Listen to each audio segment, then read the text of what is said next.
রহমানির রহিম। আজকের এই শেরপুর উপজেলা কুসুম্বি ইউনিয়নের উদ্যোগে আয়োজিত এই কর্মী সভা, এখানে মঞ্চে উপবিষ্ট আমার শ্রদ্ধেয় কুসুম্বি ইউনিয়ন আজকের প্রোগ্রামের যে সভাপতি, আজকের প্রধান অতিথি সহ যারা আমার এখানে শ্রদ্ধেয় চাচারা আছেন, আমার সাথেই বসে আছেন যারা, সহ আমার অঙ্গ সহযোগী সংগঠনের ছোট ভাইয়েরা এবং আমার প্রাণপ্রিয় কুসুম্বিবাসী, আসসালামু আলাইকুম। অনেকদিন পর কুসুম্বির মাটিতে পা রাখলাম, ভালো লাগছে। সেই সাথে একটা স্মৃতিও মনে পড়ে যাচ্ছে, একটা দুঃসহ স্মৃতি, যা আমাদের সভাপতি সাহেব, কুসুম্বি ইউনিয়নের সভাপতি সাহেব কিছুটা বলেছেন। আমরা 2018 সালের নির্বাচনী প্রচারের মধ্যে ছিলাম। যদিও সেদিন আমি আমার বাবার সাথে ছিলাম না, আমি আরেক জায়গায় আপনার নির্বাচনী প্রচারে ছিলাম। তো তখন আমাদের ফোন আসলো। তা আজকে আস্তে আস্তে আমার যে গাড়ির চালক, সে সেদিন ওই গাড়ির চালক সেই ছিলেন। তা সে কুসুম্বি শুনতেই বলল যে স্যারকে ওই মুহূর্তে যদি আমি গাড়িতে টেনে না তুলতাম, যেই লাঠিটা দিয়ে মাথায় বাড়ি দেওয়ার চেষ্টা করেছিল এই আপনাদের প্রিয় নেতাকে, সেই মাথার বাড়িটা যদি তার মাথায় পড়তো, সেটা পড়েছিল তার সাথে সিকিউরিটি যে ছিল সেই মোকাম্মেলের মাথায়, এবং ওর হেলমেটটা ভেঙে গেছিল। কিন্তু সেটার উদ্দেশ্য ছিল কিন্তু গোলাম মোহাম্মদ সিরাজ। কিন্তু আল্লাহ মেহেরবান, যাকে হত্যার উদ্দেশ্যে ওই আওয়ামী ফ্যাসিস্ট, এবং আমি বলবো ওই ফ্যাসিস্টের কিছু দোষরও ছিল, আপনারা যাদের চিনেন ও জানেন, কাদের ইন্ধনে হয়েছে, কারা এটার মদত দিয়েছে আপনারা জানেন। তো এটার বিচারের দায়ভার আপনাদের হাতেই দিয়ে গেলাম। ইনশাল্লাহ যখন সময় হবে এর জবাব দিবেন ইনশাল্লাহ।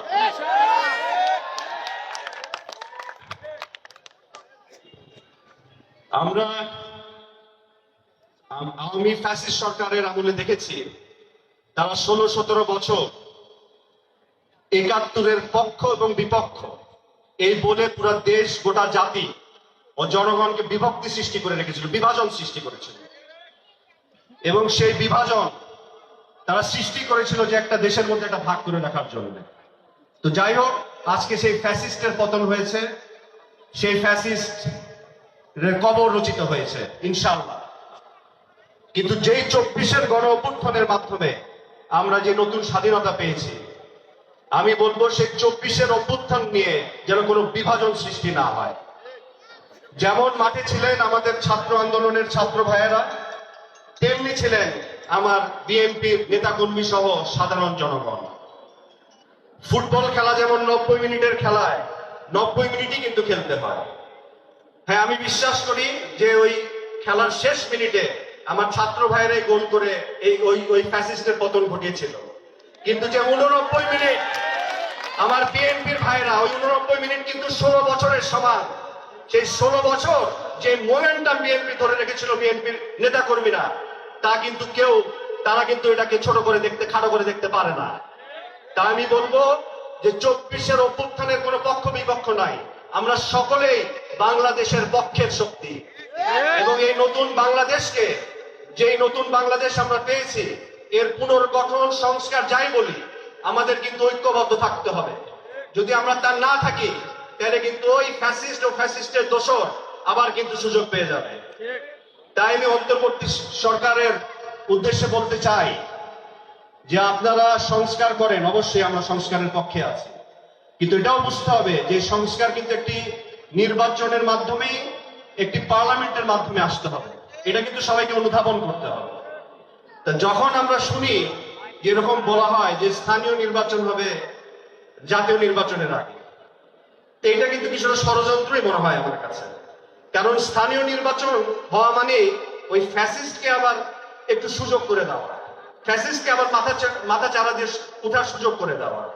তা আমি বলবো এইসব ফাঁদে পা না দিয়ে আপনারা জাতীয় নির্বাচনের ব্যবস্থা করুন, যে নির্বাচনের মাধ্যমে বাকি যে সংস্কার কাজ আপনারা করে যান, যেটা করার আপনারা করে যান, বাট বাকি সংস্কার কাজগুলো আপনারা নির্বাচনকালীন সরকারের কাছে দেওয়াটাই আমার মনে হয় দেশ ও জাতির জন্য মঙ্গলজনক হবে। যাই হোক, পরিশেষে বলতে চাই এটাই যে আজকে কুসুম্বিবাসী আপনারা এখানে এসেছেন, যারা আয়োজক বৃন্দ, সবাইকে ধন্যবাদ সুন্দর আয়োজনের জন্য। ইনশাআল্লাহ আপনারা সামনে যখনই নির্বাচন হোক, আপনারা দোয়া করবেন আমাদের নেতা জনাব তারেক রহমান, যার অবদান এই কিন্তু 24শে গণ অভ্যুত্থান। তার কৌশল ছিলই কিন্তু যে নেতৃত্বটা ছাত্রদের মাধ্যমে দিয়ে, কিন্তু পিছন থেকে কিন্তু আমরা বিএনপি নেতা কর্মীরা কিন্তু 16 বছর কষ্ট করছেন আপনারা, তাই না? আপনারা নির্যাতনের শিকার হয়েছেন। ওই যে আজকে আয়নাঘরে কাদেরকে বেশি পাওয়া গেছে? ওই আমাদের লোকজনই তো বেশি বের হয়েছে। এমনকি ইলিয়াস আলীর মতো নেতা তো ওই আয়নাঘর থেকেই গুম, মানে কি আজকে উনি এই পৃথিবীতে নাই হয়তো, তাই না? তা আমাদের যে ত্যাগ তিতিক্ষার বিনিময়ে নতুন বাংলাদেশ আসছে, তা আমাদের ছাত্র ভাইয়ের এবং অন্তর্বর্তীকালীন সরকার সবার উদ্দেশ্যে বলতে চাই, আমাদের ঐক্য কিন্তু ধরে রাখতে হবে। আমাদের নেতা তারেক রহমানও বলেছে যে এই সরকারকে কিন্তু ব্যর্থ হতে দেওয়া যাবে না ভাই। এই সরকারের সাথে মতামতের কিছুটা ডিফারেন্স আমাদের হতে পারে, কিন্তু আমাদের এই ঐক্যবদ্ধ থাকতে হবে এই কারণে, ওই একটাই কারণ, যে ফ্যাসিস্ট খুনি হাসিনা এবং তার দোসররা যারা নৌকা সহ ভারত চলে গেছে, ওই নৌকা কিন্তু আর বাংলাদেশে ঢুকবে না ইনশাআল্লাহ। এই জন্য আমাদের ঐক্যমতের প্রয়োজন, এবং ইনশাআল্লাহ সেদিনের অপেক্ষা আমরা রইলাম, যেদিন জনাব তারেক রহমানের নেতৃত্বে আমরা একটি নতুন সরকার পাবো, যেই সরকার বাংলাদেশের জন্য বয়ে আনবে শান্তি ও সমৃদ্ধি। সে আশাবাদ ব্যক্ত করে আমার বক্তব্য শেষ করছি। সবাই ভালো থাকবেন।